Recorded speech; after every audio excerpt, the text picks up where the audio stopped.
Welcome back. We're doing another week of football, and I'm wearing a baseball jersey. Apologies for that. And it's Red Sox, so there you go. This week's, number 32 is still the Jets. They're 0-9. They had their bye week this week. And I hopefully that was enjoyable for them. This upcoming week, they're in against the LA Chargers, so it's going to be a barn burner, that one. Right? Right, yeah, that's what's going to happen. That's going to be like game of the week material between the Jets at 0-9 and the Chargers, who are now 2-7 with a bullet. Dallas, they're also coming off their bye week. They're still 2-7. They're going into Minnesota this week. You know, that game's interesting. It's interesting because it looks like Minnesota's on the comeback trail. Dallas, not so much. For the Cowboys, it's been a rough year, and it's just seemingly getting rougher. And now for them, Minnesota's a good test as well. And it's a good test for Minnesota because now Minnesota's starting to look like they might be back. Remember when they were 1-5? Not so much anymore. Number 30. They lost this week, 30-27 against Detroit. They're now 2-7, and they're at home against Cincinnati. It's Washington, so I went with the Capitals logo this time. So it's in the shape of a W. Sure. And let's see. Cincinnati's 2-6-1. So again, the teams I cheer for are just in some really barn-burning type games. This is, yeah. If the Jets are going to get a win, I'll bet it's this week over the Chargers. Anybody want to take a bet on that one? Yeah. Washington, again, just on the wrong side of it.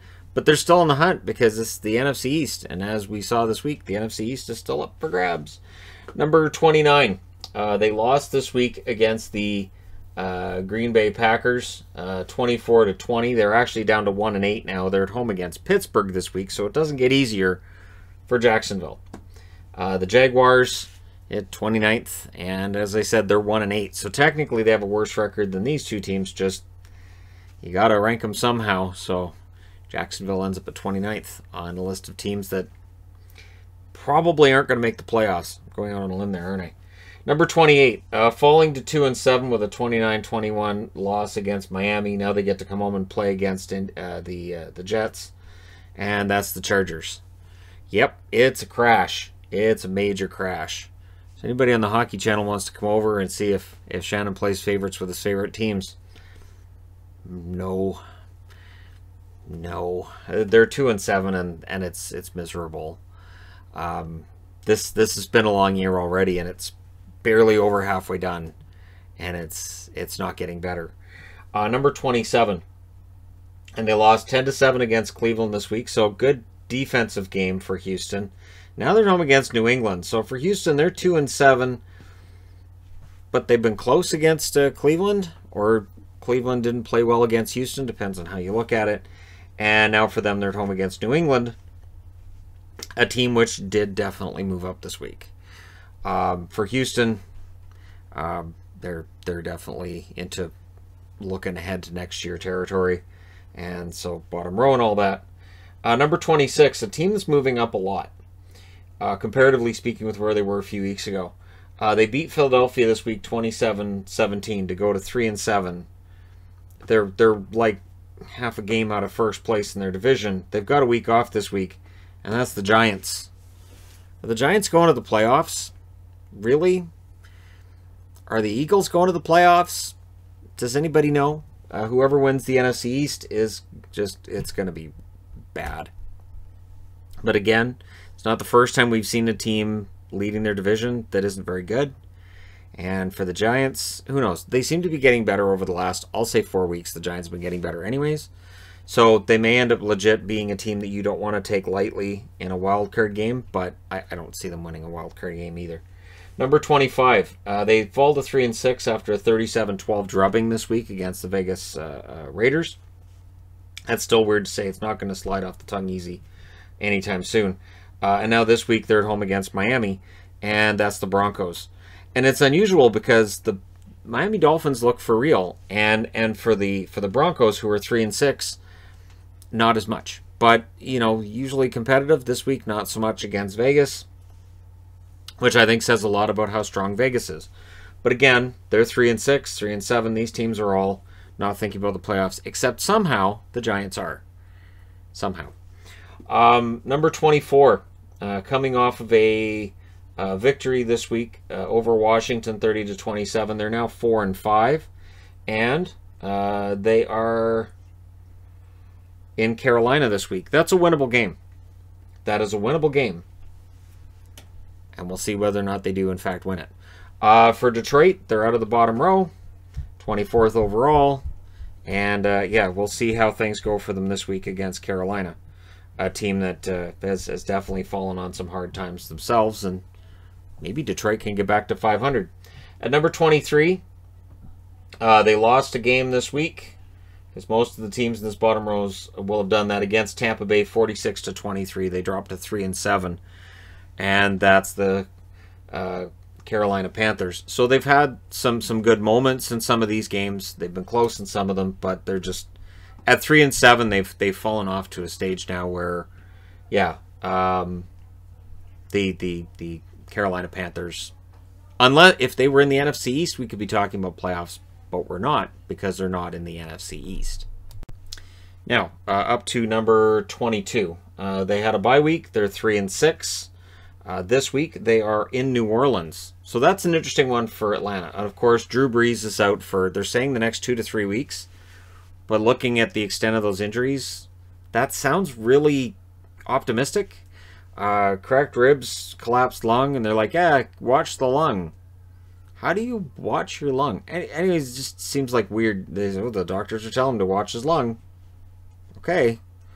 I can't imagine going to a doctor and watch your lung out there. What is that? Wait, I'm not leaving the office. What does that mean, watch my lung? What do you mean by that?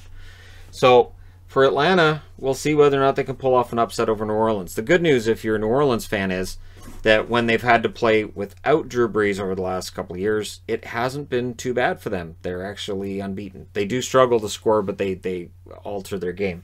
Their points per game are 5 points less without Drew Brees than with him.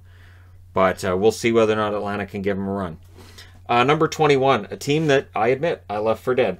I did. But they beat Baltimore this week. They're now 4-5. Things are getting better, and now they're in Houston, and that's the Patriots. Do not count out the Patriots. That game this week in Baltimore against Baltimore, I would imagine there are ways to make it rain harder. I'm not sure how you'd make that happen. I guess you could try, but the skies just opened up at the end of that game. And when you're seeing multiple plays where the ball just flies out, like, all right, well, that's not coming back.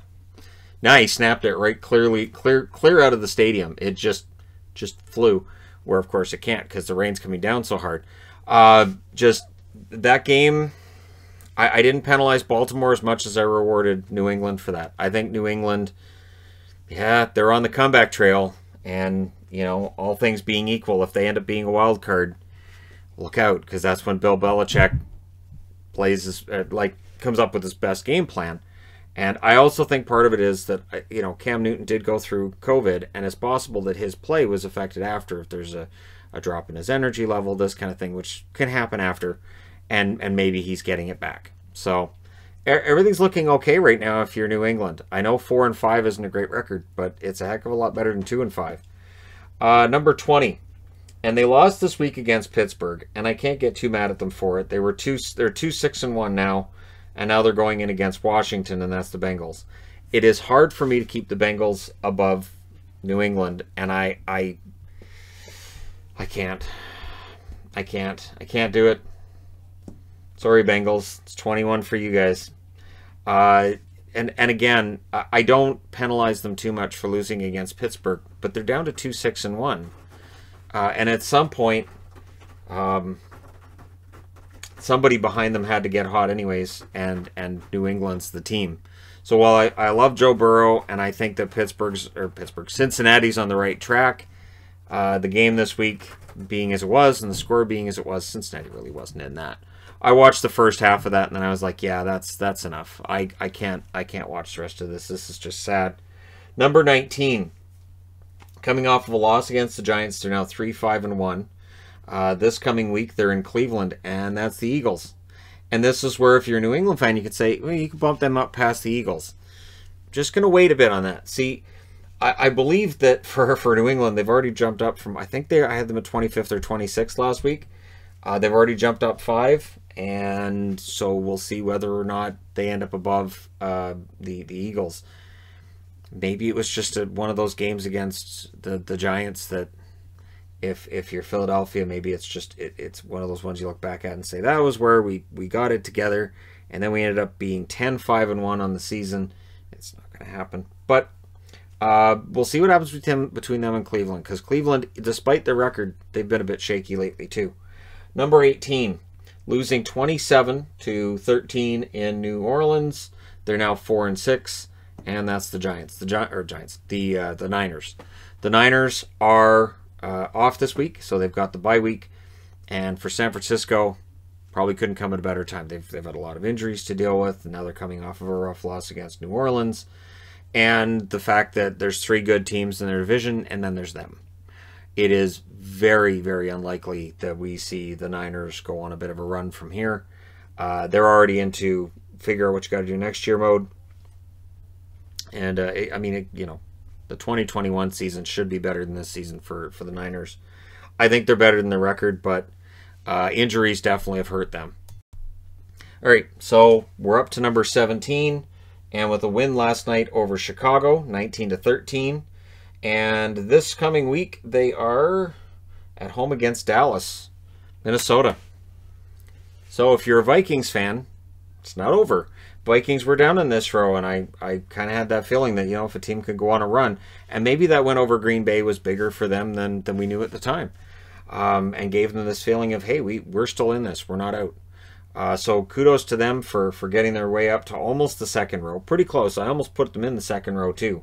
But at 4-5, and with the fact that it looks like the Bears have really stalled out, they can get into this. It's not going to be easy, but they absolutely can. It's Minnesota, so I never count them out as a wild card team. It's just when you get into the playoffs, things get a little more dicey.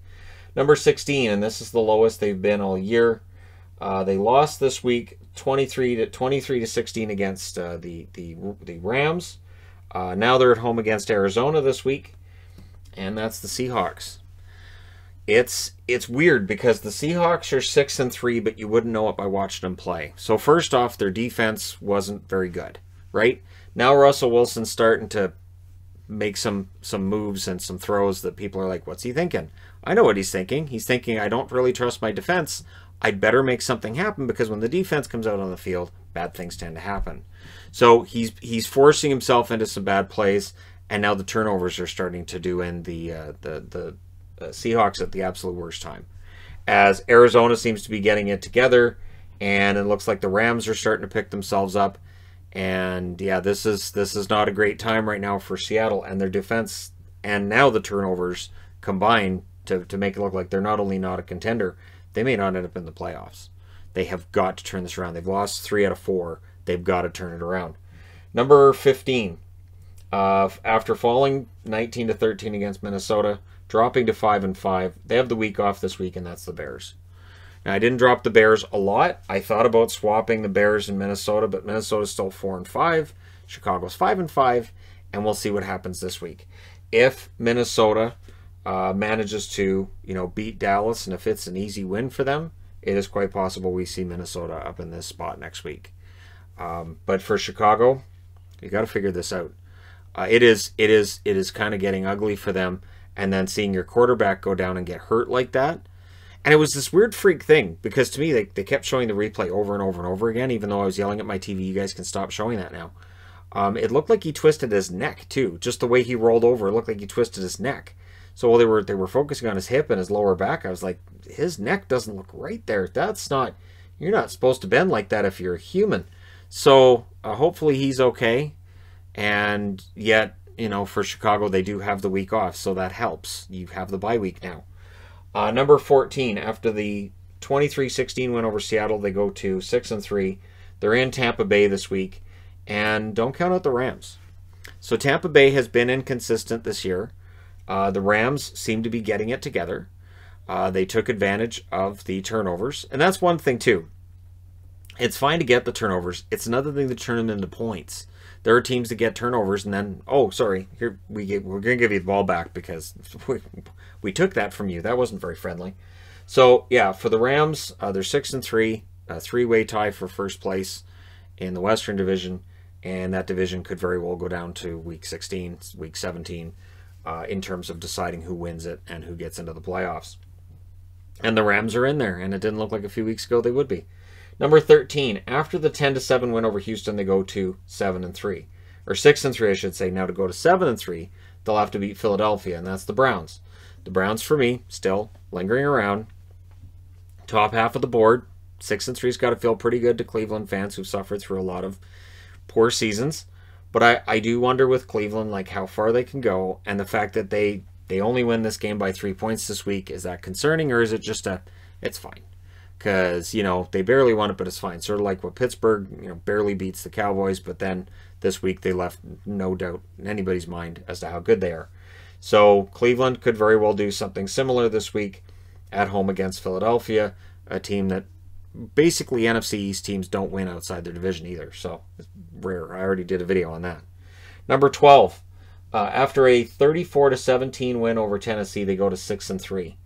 And and I'll throw up the logo here, for Indianapolis, this coming week they're now at home against Green Bay, and that's where I'll see, all right, so they're legit on their way to being a contender. It's that week in, week out, one great week, one poor week, average weeks here and there. If Indianapolis can now get on a run, if they get 7-3, or even if they keep Green Bay really, really close, that tells me that Indianapolis is trending in the right direction. And please, by all that's holy for Phillip Rivers, I'd like to see that happen. Number 11, I cannot believe this team is this high. They're 6-3 after the win over the Chargers 29-21, and now this coming week they're in Denver. And I cannot remember the last time that Miami looked this good. They look really good, and it looks like this is a legit playoff team right now. So we're in a bizarro world where the Patriots are trying to fight their way out of a hole to try to get back into relevancy, and they're trying to catch Miami and Buffalo to do it. It's a weird, weird time to be a football fan. And that's a very winnable game for Miami this week. They can go in and beat Denver and go to 7-3. Who would have bet on them being 7-3 after their first 10 games this year? Not me. Now, I might have thought, well, they'll maybe get respectable, maybe they get to 500, but this record is just crazy. Number 10, after the 37-12 win over Denver, they're now 6-3, and they're at home with Kansas City. And if the Raiders can also be a team that gets on a bit of a run, same thing I've been saying about Indianapolis, if they can get on a bit of a run, if they can beat Kansas City, as crazy as that sounds, them at home, it's possible. It's possible. You look at how they handled Denver this week. Yeah, Kansas City's not Denver. Mahomes is a little bit better than any quarterback you're going to see in Denver for a while. But the reality is, I think Vegas is flirting with contention for, not a Super Bowl, but at least building towards maybe getting there. If not, I can't see it this year. I can't wrap my brain around the idea of a Raiders team going to a Super Bowl and winning it. But I could see them over the next couple of years getting there. Which, if you also follow the city of Las Vegas when it comes to hockey, if the Raiders move to Las Vegas and win a Super Bowl within a couple of years going to Vegas, there's going to be some upset people at suddenly Vegas gets a Super Bowl on top of having a Stanley Cup contender right out of the gate. Number 9, this team drops. They're 6-3. So you don't want to overreact with Tennessee. They lose 34-17 against Indianapolis. You don't want to overreact. Now they're going into Baltimore. I expect Baltimore to bounce back from a loss this week themselves and probably beat Tennessee. So I'll probably be preaching this again next week, not to overreact. But with football, unlike other sports, every single game is very important. So it does get troubling if Tennessee's trending in the wrong direction.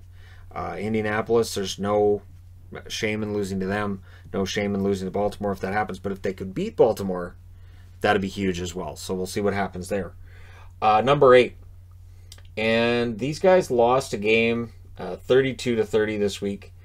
They dropped to 7-3. So if you're a Buffalo Bills fan, try not to overreact to that loss. And I know it's heart-wrenching. when that pass was completed, my jaw dropped and stayed dropped for about 30 seconds. Could not believe that happened. Even the guys who beat him and went to 6-3 couldn't believe it happened. You could see on the sideline, the Cardinals could not believe that game went that way, and neither could Buffalo.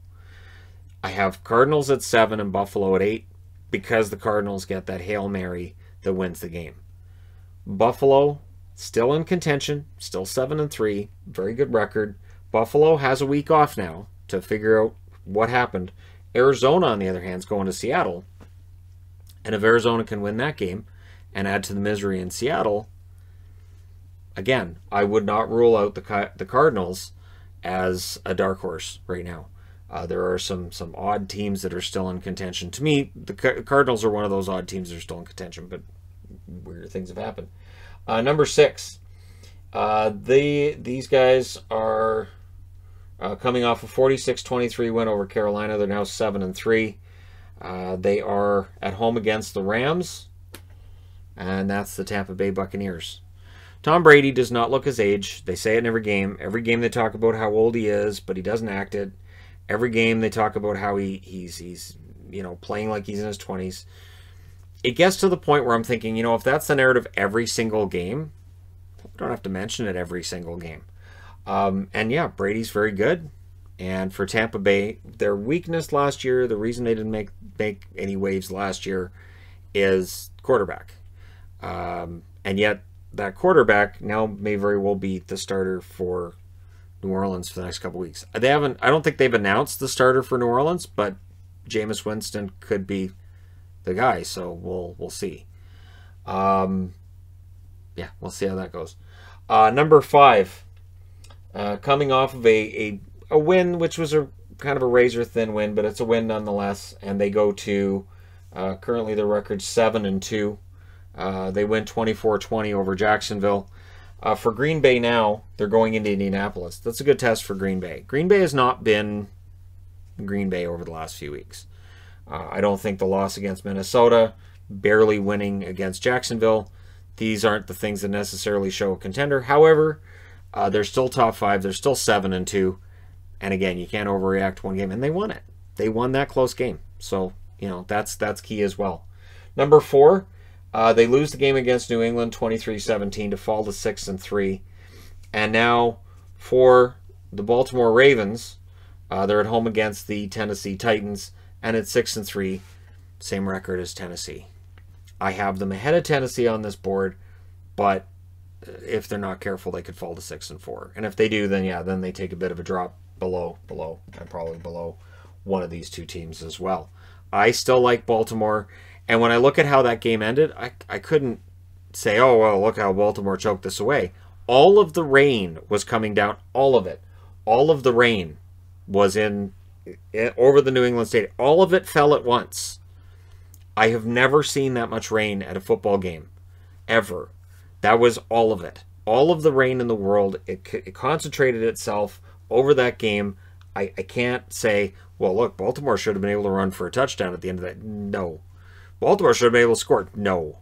But look how many times they snapped the ball and it flew away. I'm surprised anybody caught a snap ball in that game. It was insane. That was crazy. So I'm not going to penalize them too much for that loss. Number 3, New Orleans. It's one of those weird things. So New Orleans loses their starting quarterback. They move up. They had a very good game against San Francisco, 27-13. Now, this coming week, they're home against Atlanta. That's a game that they should be able to win. Even without Drew Brees, they should be able to win that game. It's going to be very interesting to see what happens with the New Orleans Saints this week. Minus Drew Brees, it hasn't hurt them in the past. We'll see if it hurts them here. And yeah, fingers crossed for the New Orleans Saints this week. Just as I do tend to, have emotional feelings towards the hard luck teams. And for me, over the decades I've watched football, New Orleans is a hard luck team. Absolutely a hard luck team. So hopefully they get over this hump and go into the playoffs. We'll see. And I know if you're a New Orleans fan, you're like, well, we'll see how the refs screw them this year. Right? Yeah, exactly. That's the spirit. Number 2, they didn't play this week. They're 8-1. And this coming week, they are in Vegas. and that's the Chiefs. Now, it is very unusual for me to drop a team out of first place on a power rankings when they haven't played since the last one. Now, with hockey power rankings, there's bye weeks as well. There's a possibility that in between one power rankings and the next, a team may not play. And I would have a hard time with a team that's in first place being bumped out of first place when they haven't played. But for me, with Kansas City, they're still one of the best teams. They're 8-1. They're playing fantastic. Mahomes is the best at what he does. But the Steelers, just the precision, just everything they did this week, and everything that they do just works. The Steelers are now 9-0. This week they are in Jacksonville. They should be 10-0 without a whole lot of headache. And so it really becomes a question of, we've talked about the 0-16 to be New York Jets. Are the Pittsburgh Steelers realistically potentially a 16-0 team? Could we get there? Could we have that perfect season? I don't know, but I'll say Jacksonville is a winnable game. Absolutely a winnable game. So we'll see how things go for the Steelers, but this week's game, that was the kind of butt whooping I wanted to see from them to put them at number 1, and they did it. So there you go. Let me know your thoughts in the comment section below as always. Don't forget to hit like and subscribe if you're browsing your way through. You just happened upon this video. Thank you guys so much for watching, for all your support. I will talk to you again soon.